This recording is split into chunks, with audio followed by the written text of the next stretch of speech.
राजस्थान के speaker CP Joshi ने supreme court से अपनी याचिका ली वापस। सुप्रीम कोर्ट ने याचिका वापस लेने की मंजूरी दी। राजस्थान हाई कोर्ट के फैसले के खिलाफ सुप्रीम कोर्ट गए थे स्पीकर।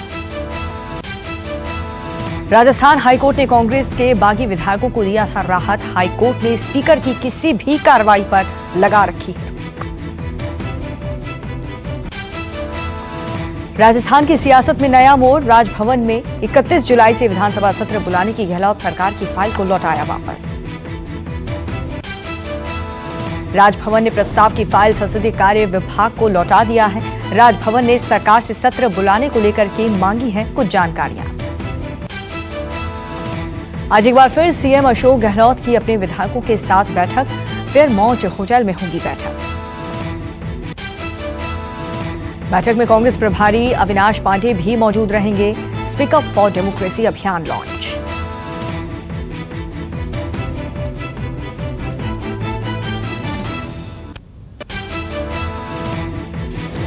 राजस्थान की राजनीति में एक और नया सियासी मोड़। बीएसपी ने राजस्थान में अपने सभी 6 विधायकों को जारी किया व्हीप।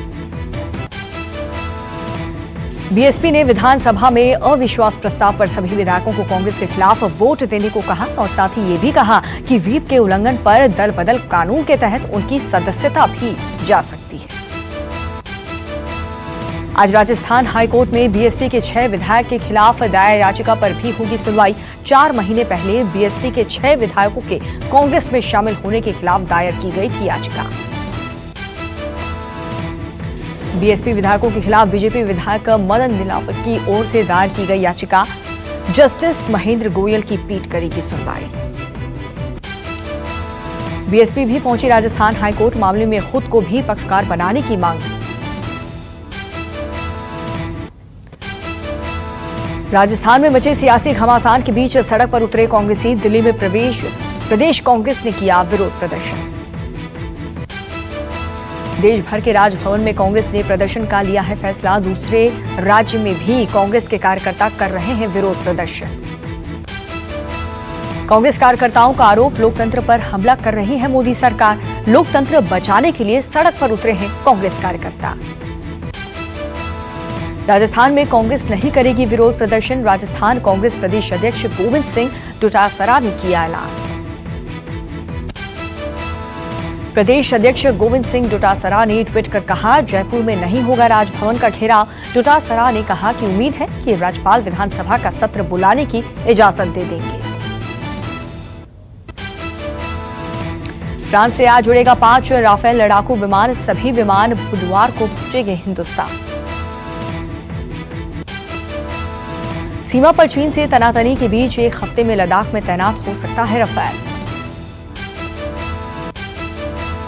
कांग्रेस नेता राहुल गांधी एक और वीडियो जारी कर मोदी सरकार पर साधा निशाना। चीन सीमा विवाद पर राहुल ने एक बार फिर से उठाए सवाल। वीडियो के जरिए राहुल गांधी ने केंद्र सरकार पर बोला हमला। कहा, चीन ने भारत की जमीन पर किया है कब्जा। इस सत्य को छुपाना एंटी नेशनल है। वीडियो में राहुल गांधी ने कहा कि ये साफ है कि चीनी हमारे इलाके में घुस गए हैं और ये बात मुझे परेशान करती है।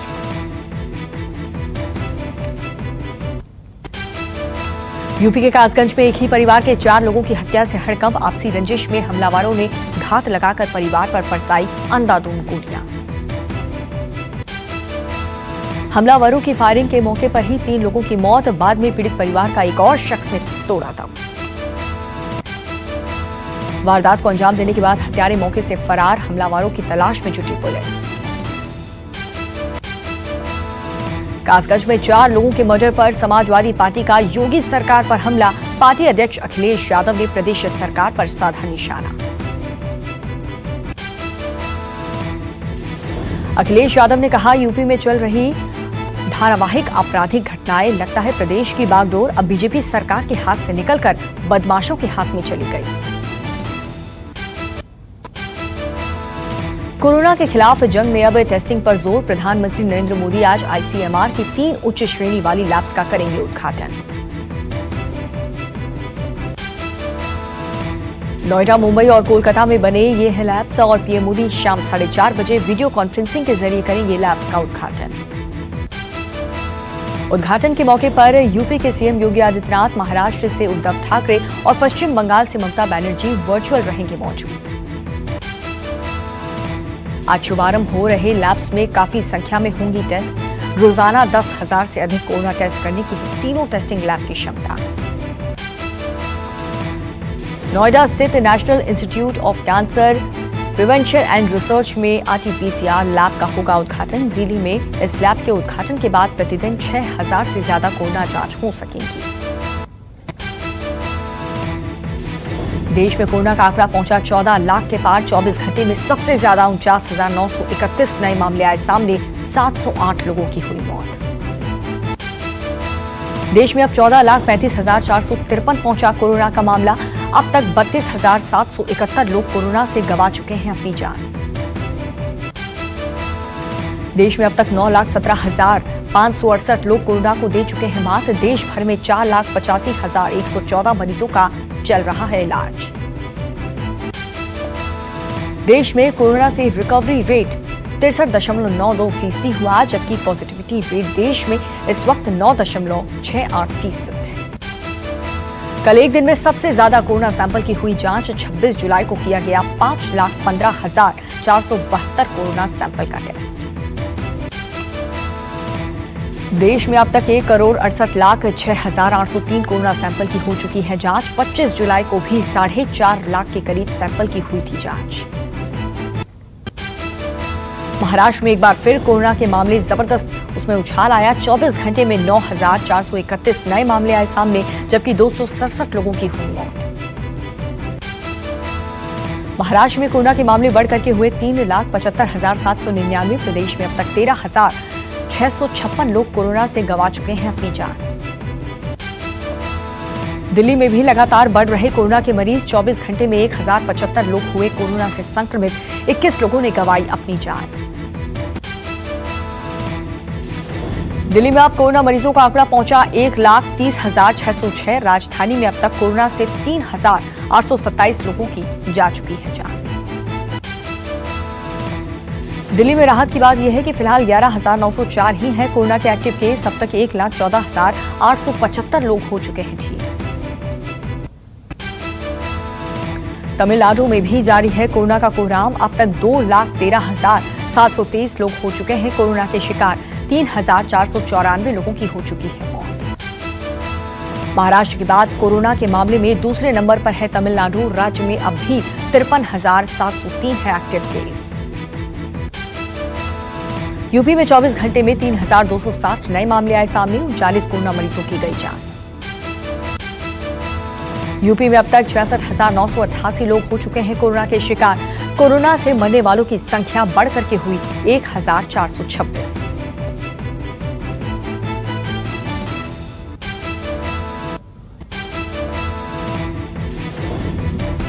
5 अगस्त को अयोध्या में होने वाले राम मंदिर भूमि पूजन का दूरदर्शन पर किया जाएगा सीधा प्रसारण। श्री राम जन्मभूमि तीर्थ क्षेत्र ट्रस्ट के महामुफ्ती चंपत राय ने दी जानकारी। चंपत राय ने की कोरोना महामारी के खतरे को देखते हुए लोगों से अयोध्या न आने की अपील। कहा सब लोग घर में रहते हुए भूमि पूजन देखें और उत्सव मनाएं। कोरोना के चलते अब बकरीद में बकरों की खरीदारी भी हो गई है ऑनलाइन। सरकार की गाइडलाइंस के बाद व्यापारियों ने बकरा बेचने के लिए डिजिटल प्लेटफॉर्म का इस्तेमाल करना शुरू किया। व्हाट्सएप और फेसबुक के जरिए बकरा व्यापारी ग्राहकों को बकरे की फोटोज भेज उसकी बिक्री कर रहे हैं।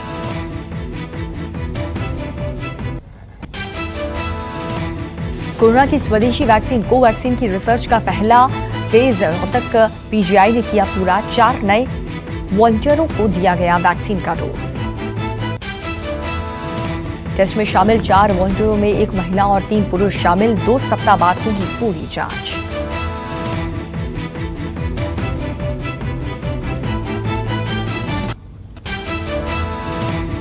बिहार के पूर्व मुख्यमंत्री और आरजेडी सुप्रीमो लालू प्रसाद यादव का कोरोना टेस्ट आया नेगेटिव। रिम्स में भर्ती लालू यादव का कोरोना टेस्ट के लिए शनिवार को लिया गया था सैंपल। लालू यादव के 3 सहयोगी पाए गए हैं कोरोना पॉजिटिव। किडनी में दिक्कत के चलते लालू प्रसाद यादव का रिम्स में चल रहा है इलाज। बिहार के स्वास्थ्य मंत्री मंगल पांडेय ने दौरा करने के बाद भी नहीं बदले अस्पताल के हालात, जस की तस बनी हुई है अस्पताल की हालत। अस्पताल में कोरोना का मरीज एक और, जहां फर्श पर लेटा मिला, वहीं लाशों के बीच आज भी यहां पर रहने के लिए मजबूर है मरीज। सुशांत सिंह राजपूत खुदकुशी मामले में आज महेश भट्ट से होगी पूछताछ। जरूरत पड़ने पर कंगना रनौत और करण जौहर को भी पूछताछ के लिए बुलाएगी Mumbai police. Sushant suicide case में हर एक एंगल से जांच पड़ताल कर रही है मुंबई पुलिस। अब तक इस मामले में बॉलीवुड की 40 से ज्यादा बड़ी हस्तियों से मुंबई पुलिस कर चुकी है पूछताछ। दिल्ली पुलिस ने मैट्रिमोनियल साइट पर अपने फर्जी प्रोफाइल बनाकर महिलाओं को ठगने वाले एक शख्स को किया गिरफ्तार। एक महिला की शिकायत पर पुलिस ने दी कार्रवाई। यूपी के गाजियाबाद में एक लड़की का शव मिलने से सनसनी। साहिबाबाद इलाके में सूटकेस में मिला लड़की का शव। लड़की की अब तक पहचान नहीं हो पाई। सीमा विवाद के बीच चीन को एक और बड़ा झटका। सरकार ने 47 और चीनी ऐप पर लगाया प्रतिबंध।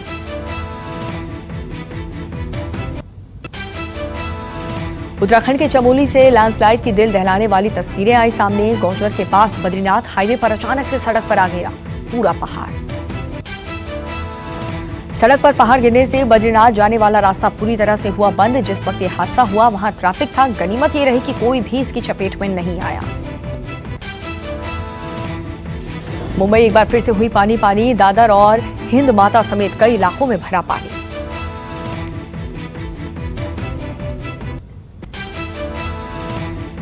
अफगानिस्तान में तालिबान द्वारा सताए गए सिखों ने भारत में शरण लेना शुरू कर दिया। रविवार को 11 अफगान सिखों का पहला दल पहुंचा दिल्ली।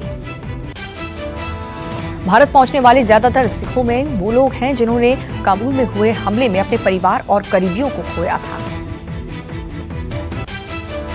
मार्च में काबुल के एक गुरुद्वारे पर हुए हमले में 25 सिखों की हुई थी मौत।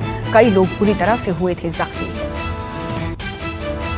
अफगानिस्तान से दिल्ली पहुंचे सिखों का फिलहाल दिल्ली के रकाबगंज गुरुद्वारे में रखा गया है। भारत ने इन्हें लॉन्ग टर्म वीजा दिया है, जिसके बाद इन्हें नागरिकता संशोधन कानून के तहत भारत की नागरिकता भी मिल सकेगी। भारत पहुंचे अफगान सिखों में निदान सिंह नाम का ये शख्स भी शामिल। जून में तालिबान ने निदान को किडनैप कर लिया था। भारत आने के बाद वो खुश हैं। यूएन की एक चौंकाने वाली रिपोर्ट आई सामने। भारत के 2 राज्य केरल और कर्नाटक में एक्टिव हैं आईएसआईएस के आतंकी। रिपोर्ट में कहा गया है कि भारत में किसी बड़ी आतंकी साजिश को अंजाम दे सकते हैं आईएसआईएस के आतंकी। सेना और जम्मू कश्मीर पुलिस के एक साझा ऑपरेशन में आतंकियों के खिलाफ बड़ी कार्रवाई। जम्मू के पुंछ में एक आतंकी ठिकाने को किया गया ध्वस्त। लॉरेन इलाके में था आतंकियों के ठिकाना। आतंकियों के इस ठिकाने से विस्फोटक भी हुए बरामद।